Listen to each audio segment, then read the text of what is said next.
Bismillahirrahmanirrahim. Alhamdulillahirabbil alamin. Wassalatu wassalamu ala Rasulillah. Amma ba'd. Ya, perkenalkan, nama saya Muhammad Orlando.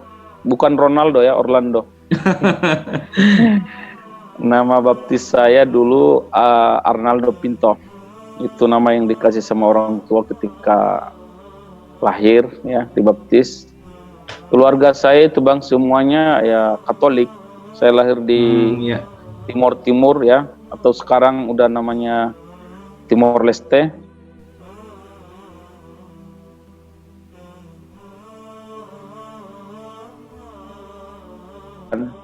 Terjadi tragedi tahun 99 itu yang dimana Timor Leste memisahkan diri dari Timur memisahkan diri dari Indonesia kan? Iya. Nah waktu itu saya sedang liburan ke kota ya. Yang saya kunjungi itu Ustadz itu, Ustadz Jainuddin itu. Iya. Agak aneh ya. Saya kunjung ke rumahnya, pas pula kejadian itu, saya nggak bisa balik lagi ke kampung karena keadaan udah rame kan, banyak orang, udah suara senjata, udah tiap hari, pagi, siang, sore kan, rumah-rumah dibakar, terus mobil, banyak juga yang terbunuh. Nah waktu itu bingung. Nah itu singkat cerita saya datang ke Indonesia. Iya. Saya datang ke Indonesia menjadi, iya maunya waktu itu posisinya Timor Leste, Timur udah resmi menang. Iya. Jadi dia tinggal nunggu waktu untuk meresmikan kemerdekaannya. Dan waktu itulah saya datang ke Indonesia ya. Jadi ikut di yang di pengungsi itu, pengungsi X. Iya, pengungsi X Timur. Oh, jadi waktu itu saya jadi pengungsi. Nah, ketika di Indonesia itu, saya tinggal sama Ustadz Jainuddin itu. Iya. Ini sesuatu yang agak-agak gimana kalau saya pikirin. Ini orang dulu saya benci ya kan. Kemudian saya datang ke pengungsi karena kejadian waktu udah ramai di kota itu, saya nggak bisa pulang lagi kampung. Akhirnya saya datang lah kan, ikut orang-orang itu datang ke NTT naik pesawat Hercules. Sampai sana akhirnya udah tinggal sama Ustadz Jainuddin sekeluarga, dan itulah saya menjadi anak angkatnya. Gitu Bang. Iya. Jadi menjadi anak angkatnya, akhirnya udah tinggal bersama beliau. Itu sudah Islam itu Bang? Belum, saya masih Kristen. Oh belum ya? Belum, saya masih Kristen. Jadi tinggal sama mereka. Saya nggak dijahatin karena dulu lempar masjid, bakar Al-Quran atau apa. Inilah hebatnya Ustadz Jainuddin ini. Saya lihat kok orang ini baik gitu. Padahal semestinya ya dengan latar belakang saya gitu, dia bisa aja nggak saya gitu kan. Iya. Tapi ya itu, saya dibaikin, saya tinggal sama beliau sama istri anak-anaknya itu. Jadi waktu itu ya dengan keadaan nggak diduga lah saya datang ke Indonesia, ke NTT itu. Nah, ini udah tinggal bersama beliau itu sekitar 2 tahun lah.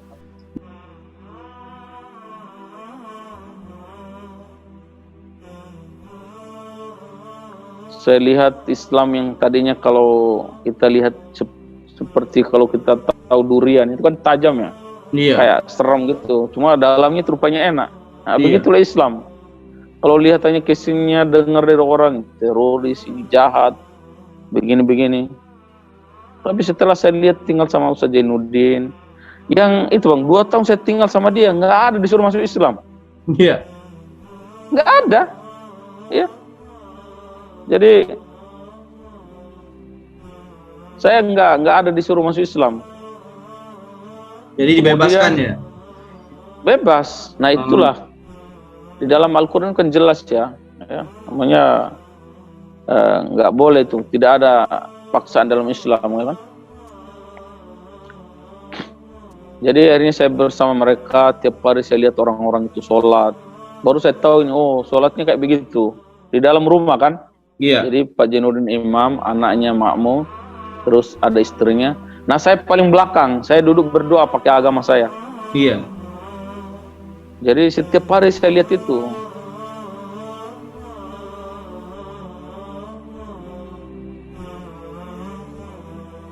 Cuma hal yang menarik itu bang, ketika saya lihat mereka mau sholat, itu mereka berwudu kan, berwudu. Iya. Itu kayak apa ya?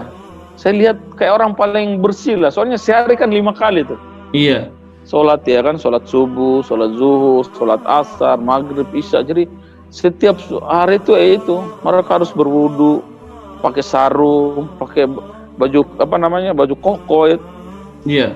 Jadi saya lihat ada keindahan ya dari kebersihan, masya Allah gitu.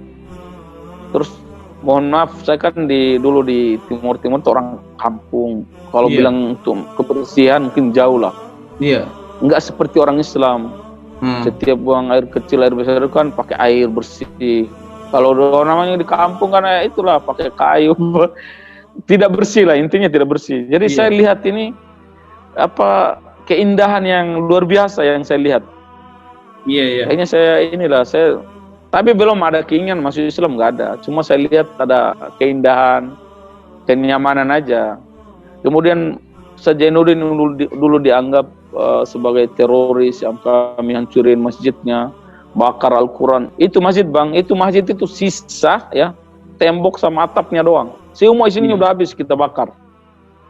Makanya 2 tahun yang lalu saya ke NTT, saya ketemu kawan saya sekarang.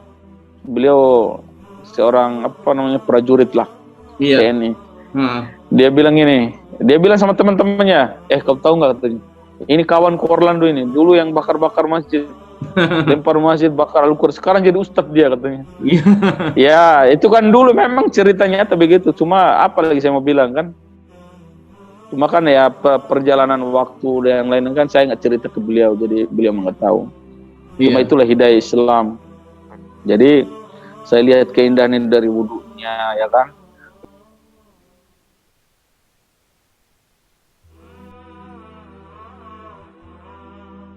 Terus setiap hari itu kayak apa di rumah itu kan ibu kan pakai jilbab. Iya. Itu ya awalnya kan agak aneh gitu ya. Kayak gini, ini orang Islam gitu ya. Jadi rupanya orang kalau pakai jilbab itu dalam Islam kan cewek kan wajib jilbab. Iya. Jadi kalau misalnya dia menggunakan jilbab ya setiap hari dia berdosa. Kan urusan dia sama Allah ya kan. Nggak ada urusan sama manusia. Dan saya baru tahu kalau memang apa namanya jilbab ya menutup aurat dan dia membuka aurat kayak rambutnya hanya boleh lihat itu ya suami dia.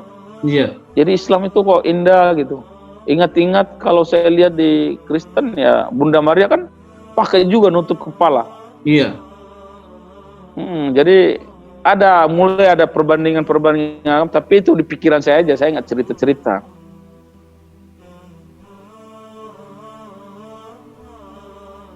Iya. Ya kan? Kemudian setiap sore saya lihat anak-anak Islam itu ngaji. Padahal di pengungsi itu banyak orang Kristen, mayoritas memang Kristen. Tapi karena keluarga yang saya tinggal ini orang Islam, ya yang saya lihat begitu. Jadi setiap sore saya lihat anak-anak Islam itu ngaji. Mereka masih kecil aja udah belajar Iqra ya kan, udah hafal surat-surat. Kalau kita bilang kitab sucinya. Nah saya dulu sebagai seorang Katolik atau agama saya dulu nggak ada. Saya mempelajari agama saya seperti orang Islam mempelajari dari kecil udah diajarin semua, ya kan? Sampai kitab suci mereka aja mereka sampai apa Abatasa, huruf hijaiyah, sampai bisa baca Al-Quran, kemudian hafal itu luar biasa. Iya.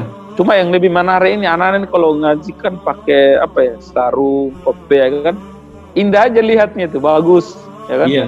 Gurunya. Kemudian kalau sore hari saya lihat di TV itu kayak sholawatan itu. Kalau dulu masih terkenalnya Mbak Sulis ya, yang ya kayak begitu nyanyi. Saya lihat orang Islam kok apa namanya pakainya bagus ya kan, anak-anak laki-lakinya duduk. Jadi ada keindahan yang lihat kayak menarik aja.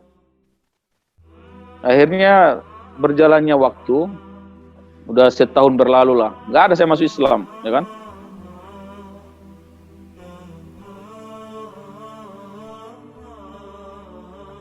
Terus suatu ketika ya kan, saya lihat orang Islam ke masjid. Nah ketika mereka masuk masjid, ya biasa kan mereka antri berwudu ya kan, berwudu. Kemudian masuk masjid, sendalnya itu alas kakinya dibuka. Saya tuh mikir keras ya. Saya dulu masuk rumah ibadah saya itu kan pakai sendal, sepatu ya. Kalau di Islam enggak, wajib dibuka itu. Baru saya dapat dari cerita bahwa dari anaknya Ustaz Jainuddin bahwa masuk rumah ibadah ya nggak boleh, katanya nggak boleh pakai alas kaki karena kotor, mungkin di jalan kita injak kotoran hewan atau apa lainnya, nanti rumah ibadah jadi kotor. Jadi ini rumah Tuhan, rumah Allah, harus dijaga. Saya mikir kalau berarti dulu saya masih agama saya dulu, mungkin saya injak-injak itu saya masuk ke rumah ibadah saya pakai, saya mengotori lah ceritanya. Nah ini aja udah nilai yang perbandingan yang udah luar biasa gitu. Terus saya mikir-mikir, jangankan rumah Tuhan ya, masjid. Oh rumah kita aja kalau habis dipel nggak berani kita masukin pakai sendal, sepatu. Kenapa dulu saya masukin? Jadi saya mikir begitu.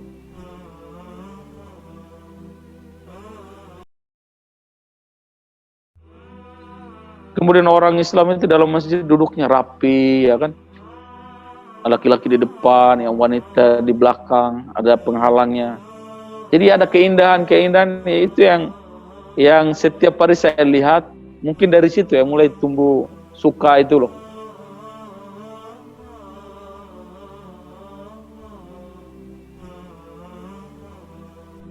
Nah, yang lebih menyentuh lagi, suatu ketika Ustaz Jainuddin itu dapat bantuan sekitar 6 karung pakaian. Mungkin dari jamaah yang di Jakarta ya. Iya. Jadi ketika pakaian itu sampai di rumah, nah beliau suruh kita ambil, tapi satu orang satu. Jadi saya, anaknya Pak Jainuddin ya, sama istri kita itu hanya ngambil satu buah gitu. Jadi kalau ambil baju ya baju aja, atau baju sama celana lah. Artinya nggak banyak itu, satu orang dapat 2 baju sama celana, atau hanya baju aja. Setelah saya masuk Islam, baru saya mikir, mohon maaf ya, kadang kalau sebagai penanggung jawab seperti itu, kalau nggak kuat iman, biasanya keluarga kan dibagi banyak-banyak dulu kan, ambil gitu. Iya. Ambilin, cari yang bagus-bagus. Ini kita enggak, dikasih satu baju, satu celana, udah semua, saya sama anak-anaknya begitu, sama istrinya. Kemudian sisanya 6 karung itu dibagi semua. Dan dibagi itu bukan hanya ke orang Islam, dibagi itu ke orang-orang ya Protestan, Katolik, semua dibagi. Itulah dakwah yang dilakukan oleh Pak Jainuddin. Dan menurut saya itu luar biasa ya. Dengan keadaan kita kalau di timur sana kan daerah minoritas, beliau dengan dakwanya itu peduli dengan semuanya. Ketika kayak orang Islam masih dapat bantuan, beliau itu bagi bukan hanya kepada kayak hari raya Idul Adha. Itu dagingnya itu dibagi-bagi semua agama.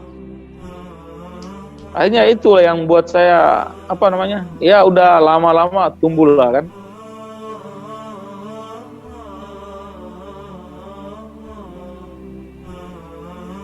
Iya. Akhirnya pada akhir tahun 2000 malam itu saya dipanggil Orlando sini. Jadi Orlando, karena kamu kan anak angkat bapak, karena kejadian tahun 99 ini, sekarang kita udah pindah ke NTT, kita Indonesia. Kalau kamu tinggal di Timor Leste ya kamu Timor Leste, tapi sekarang kamu udah di sini, kamu menjadi anak angkat saya, ya saya tanggung jawab. Jadi malam itu saya ditawarin, kamu bapak besok bawa ke asrama Kristen, kamu harus melanjutkan sekolah kamu di asrama Kristen karena kamu Kristen Katolik. Dan malam itu saya mikir, ya kan, saya bilang saya nggak mau, saya bilang saya sekarang ya saya milih Islam. Nggak ada pikiran karena mungkin setiap hari ya pemandangan, padahal setiap hari teman Kristen saya yang main ya banyak karena memang mayoritas kan, cuma karena sukanya itu udah tumbuh apa namanya, setiap hari pemandangan itu yang membuat saya nyaman, akhirnya saya malam itu memilih, Pak, saya masuk Islam. Enggak katanya. Jadi beliau tuh apa namanya, kayak belum, beliau juga nggak mau. Enggak. Kamu harus masuk agama Katolik, asrama Katolik, kamu harus belajar. Enggak, Pak. Saya minta izin sebelum saya mau masuk Islam. Karena saya berapa kali ngulang, akhirnya beliau itu nggak memaksa. Ya kalau memang pilihan kamu gitu, ya Bapak mau gimana? Akhirnya itulah awal cerita saya apa namanya masuk Islam itu, Bang.